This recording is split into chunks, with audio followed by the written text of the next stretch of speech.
Thank you. I will now recognize Mr. Elizondo for his opening statement. Greetings, Chairwoman Mace, Chairman Grothman, Ranking Members Connolly and Garcia, and members of the committee.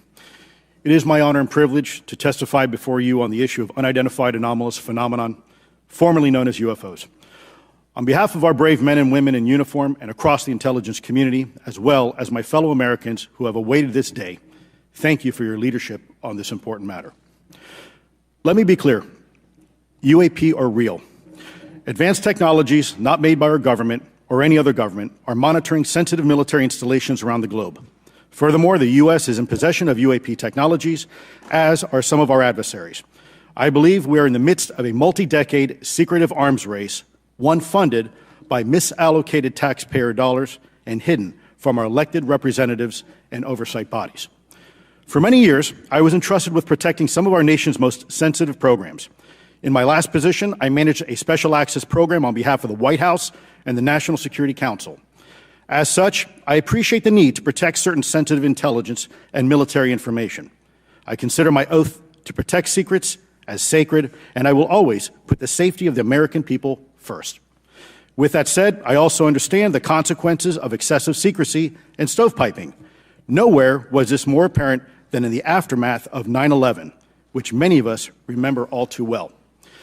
I believe that America's greatness depends on three elements.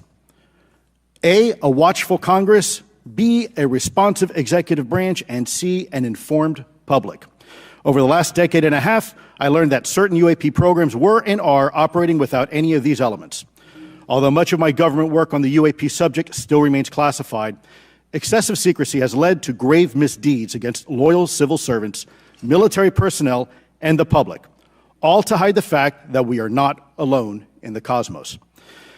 A small cadre within our own government involved in the UAP topic has created a culture of suppression and intimidation that I've personally been victim to, along with many of my former colleagues. This includes unwarranted criminal investigations, harassment, and efforts to destroy one's credibility.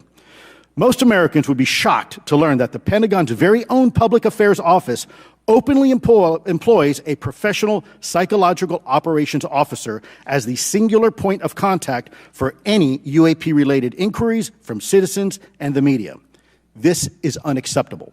Many of my former colleagues and I have provided classified testimony to both the Department of Defense and the Intelligence Community Inspector General, and many of us have subsequently been targeted by this cabal with threats to our careers, our security clearances, and even our lives. This is not hyperbole, but a genuine fact, and this is wrong. To fix these problems, I propose three principal actions.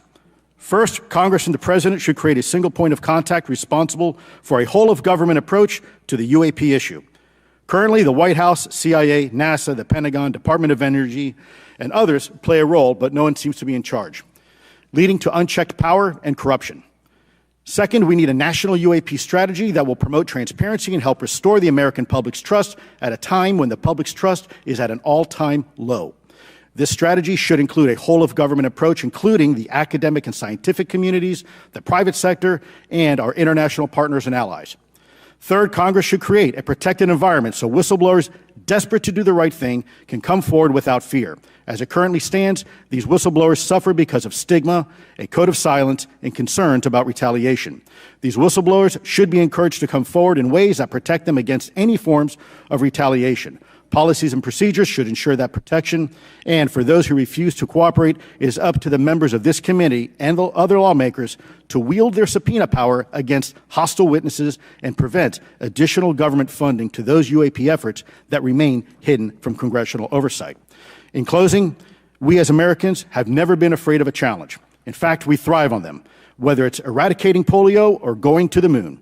We don't run from a challenge, we take it head on. To the incoming administration and Congress, I say to you, we need immediate public transparency, and this hearing is an important step on that journey. If we approach the UAP topic in the same way as we, as Americans, have met other challenges, we can restore our faith in our government institutions. Together, we can usher in a new era of accountable government and scientific discovery. I believe that we as Americans can handle the truth, and I also believe the world deserves the truth.